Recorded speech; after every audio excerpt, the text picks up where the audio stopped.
In this video, I want to highlight an image viewer called Nomacs. Now, if you found this video on YouTube, I will provide a link below the video that you can click on and learn more about the software or the image viewer and how to install it. Now, I have a little brief description here, which if you click onto it, will take you to its actual website where you can download it for Windows, Mac, and Linux. So this is a cross-platform, meaning that it can be installed on more operating systems than one. Now, it is a very fast and it's an open source image viewer, and it can handle most common image formats, including RAW image formats and PSD, which is your Photoshop document file. So if you're using Photoshop and you're on a Mac or Windows or even on Linux and using Photoshop through Wine and it saves the file with a PSD, you can open it with this particular program. Now, like I said, if you click here, it will take you to the website, giving you more information on it, more than I actually have on my website. It allows you to download it from multiple platforms. And then there's other websites where you can download it, like you can download and install it, the installation files, like for Windows, Linux, and Mac. I'll go ahead and close these out because the way I want to show you how to install it is for Linux. But if you're looking at this, it will work for Windows and Mac as well. If you're on a Linux machine, and I'm using Ubuntu Mate, so I'll be installing it for the Ubuntu Mate. If you're using other type of Linux operating systems, you can click here and download the installation file to meet your platform. But to start with, to get the newest version, you don't have to install this PPA, but to get the newest version you will need to install the PPA, because what's in the repositories for Ubuntu is the older version of Nomacs. So you just simply open up your terminal, copy this list of commands, press the enter or return key, put in your password, update your repositories, and then just simply copy and paste this and put it into your terminal. Press enter and press the Y that you want to install it, and when it's finished, it will be installed on your system. If later you would decide you want to remove it, there's the steps for removing it. And if you want to remove the PPA, if you're not using anything from that PPA, then you can remove the PPA from your system as well. But it's by simply copying that, put it into your terminal, press the enter or return key. You may have to put your password if you've already closed it from here, and then put sudo apt-get remove nomacs, and it will remove it from your system. Now, here's a brief description. When I say brief, this is a very powerful image viewer. Now, in the past I've went over the Q image viewer or QIMGV and the Q view, and this looks very similar. However, this is packed with more features. So if you like a more modern day looking image viewers and you want something with a little bit more feature rich image viewer, then you might want to give Nomacs a try. You can access the menu by right clicking on the image, or there's a menu bar up here that you can turn off that you can see that it will be stacked full of features. Now, I'm not going to highlight every feature on this. I'm just giving you an overview, but I will have a help link at the bottom that goes over all the features that it's capable of doing.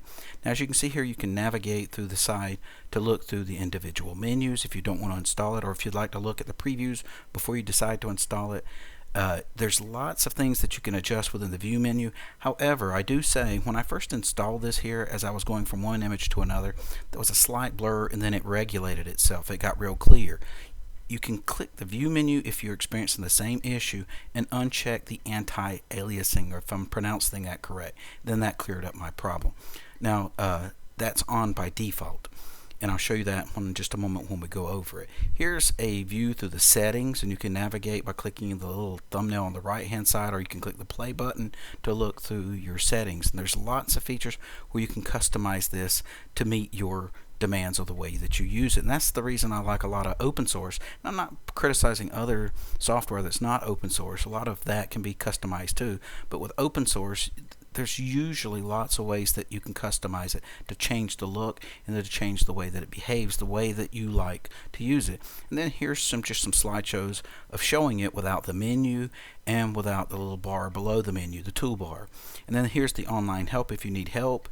And then I compare it with the Q view, and I could also compare it with the Q image viewer.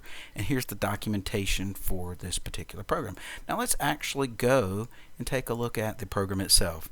I've got a wallpaper folder here. Now, by default, I haven't changed it yet with the Eye of Monte. This is still the Eye of Monte, and it works great with images of JPEGs. However, it does struggle with animated GIFs and with the WPB format, it doesn't support it.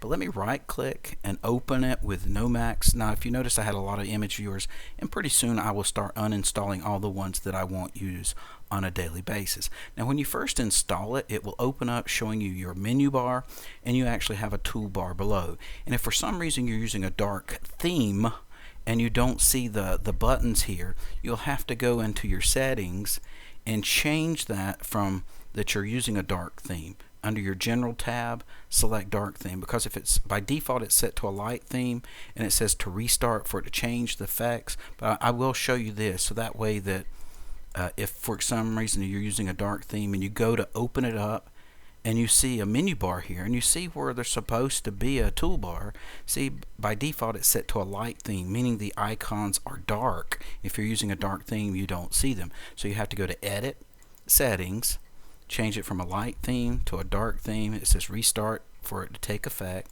So I'm going to restart.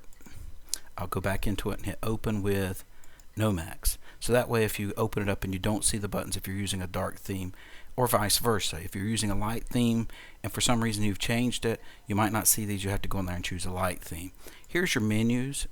As I told you by the review, it's very rich with features. It has lots and lots of features. And then here's some help. You can participate in the update of your translation. You can report a bug. You can read more documentations, or you can click on the About, showing you what version is installed on your system.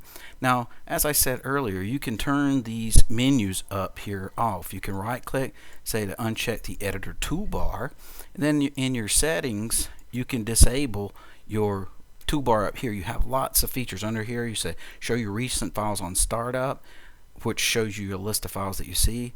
Log your recent files. Check for duplicates of open files. It shows, I'm not going to read everything, but it will also check for updates when you open up the program. You can change your language. You can change your color theme. Let me go under display. There's lots of features that you can do for your zoom. You can even scroll down and change how fast it is when you go in slideshow mode. You go in your files and you can change your temporary folder, change your cache size, and change your images where it's saved to by default. You can go to a file association. As you can see here, this supports a lot of files. Now it will support opening zip files and document files, but I have those associated with other things. So if you've come in here and checked that all, and then you go to try to open up a document file or PowerPoint file, and it's opening with the viewer rather than the program, you have to come in here and uncheck those. There's lots of advanced features that you can have, and then you have things where you can come in here and add your own settings, like shortcut keys that you might want to have for your personal preferences. You can add them here. So now let me cut this off here. I'll go to view, and where it says under view, you can got like full screen, frameless, which you can go in frameless will take everything off to where you're just looking at the image. You got your new tab, you got zoom to fit, you got your previous tabs, and you can actually change your images by pressing your forward key and your back key. You can use your mouse by right clicking and looking at menus. You can go to your settings here. Now if you don't want to display the menu bar, where it's got a check next to show menu, check that and your menu will disappear. Then you can adjust the size of it where you don't have your black bar above and below and on the left and right hand side. It adjusts your images when you adjust the side of your bar. Now I think I got a little bit of black or dark gray on the top and bottom there. That way when I navigate through my images, all I see is a title bar and a very thin frame around it. But remember, I can go to show, make it, I can right click and take off frameless, which makes it where you don't see a frame around it, and I can come up and turn that edit toolbar off, and there's nothing up there but my image. And it will show a star rating, and that will go away after a while. But as I navigate through my images, I don't have anything that looks like a viewer on my screen except for my images. But I can right click on that again, take off the frameless, and it's back to my normally and that menu bar comes up, but you can always uncheck it and it's back to my original viewer. Now one thing that makes this so powerful is you can synchronize this to work with another image. And let me go and adjust this size to where I can get half the screen. Let me go open up another nomacs, and when I open it up, it comes here and I'm going to go change it to another image. Since the last time I had was frameless, I'll uncheck that, and I'll turn off this, the toolbar, but I will put the menu back across the top, and I'll show you why in just a moment. I'm going to start and restart it.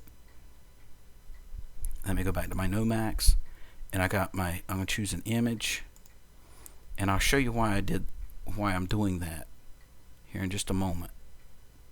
Let me get a little bit smaller so it'll fit half the screen. And I can turn this bar here off. Now let me go and do the same thing to the other one. Or actually I don't have to, but I will. I'm going to say show menu. I'm going to restart it. I can come back and say open with nomacs. Now I've got both of these open. Let me get them about the same size, and I'll show you something that's pretty neat about nomacs that you normally don't have on most image viewers. Nomacs allows you to synchronize your images. A lot of people, like when they're editing, if they don't when they're saving it, they can open it up in another folder, and I'm just using two separate images. But if you got like this image, you can save the original image, so while you're making changes to it, if you're saving them, you don't destroy the original image. You can open it from another folder, and you can synchronize the two images. Now I'm using two separate images. You can use the shortcut keys by going on the online. Down here I got the bottom. If you want to learn the shortcut, you can click on online help, and it tells you more than I'm going to show you here. It shows you synchronization, because you can't see when I'm pressing shortcut keys. Here there are. So if you want to learn to synchronize, you can use that tab, and it will teach you how to synchronize. But it's within the menu. You can come up here and say synchronize. You can synchronize it with this particular. See, this is this name. This is this picture. So if I want to synchronize it with this one, I can say connect all. Or I could have just chose that one images if I have more than one images. If I had 4 images up on a scene, say sync them all. When I scroll and do this one, it will do the same thing to all of them. But watch this. When I hold down my alternate key, I think it's my alternate key. I think when I hold down my alternate key and pan, it's going to start panning. Well, I didn't hold my alternate key down. It's going to start panning in. They're synchronized. And I said alternate key, it's the control key. So if you hold down your control key and move, what you do with one image, it does the same thing with the other image. It syncs them together. So if you have this original image, copy that image into another folder, and you want to look like zoom in, like if you're making changes, changing the colors or something, you can actually hold your control key down, go back to your original image, zoom in, and it will zoom in exactly at the same location.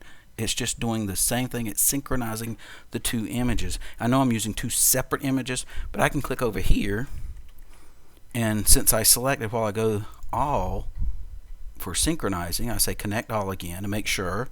And then if I hold down the control key, as you can see, I can zoom in with that one as well. So your synchronization, and you could do it across the same LAN, the local area network, so that if you're working within one images, because remember this is full of features, you can make it grayscale, you can auto adjust, you have lots of features for editing your images. And if you want to not save it as the original file, save it in another location, open it with another version of nomacs, then you can actually zoom and pan, do lots of things, and compare it with the original with the new image, the one that you're editing. Then that way when you get it to the point you like, you can save it, and if you don't want your original, you can go and delete it from your folder. But that's a quick review, and I know it's been kind of long going over most of the features, but that's a quick review of nomacs. It's a very powerful image viewer. I will point out one last thing. It does support animated GIFs. If I right click and go to nomacs, as you can see, it does support the animated GIFs, and it does it very quickly. You know, if I use my modern day image or my old image viewer, the default image viewer, it doesn't work like the modern day ones. It goes much slower. And the default image viewer does not support the WBP, and this is my Eye of Mate. It doesn't support it. I don't know if your image viewer that's the default on your system supports it or not, but nomacs does. If I open it here, it opened up the WBP extension, and I can navigate through them, and it works great. So this is another modern looking image viewer that is very feature rich, that works on multiple platforms. platforms. So if you're looking for a very nice image viewer, one that's very sleek and elegant, you might want to give Nomacs a try. Now, if you're concerned about image viewers for Linux, if you're just recently switched to Linux and would like to know if there's other type of image viewers, over the past few weeks I've been reviewing different image viewers. I may not make videos for all of these because some of these are older and that don't support the Web B, but I will give you the links in a description. Like the one that I just recently did was the Restrato, that when you click here I show you how to install it, and I give you a brief description of it and links to the actual website. So if you're new to Linux, you might want to look at some of the other image viewers. If the image viewer that I covered in this video or the past few videos is not up to the way that you like, then there's other image viewers available for Linux. Hopefully this video has been helpful to you, and have a great day.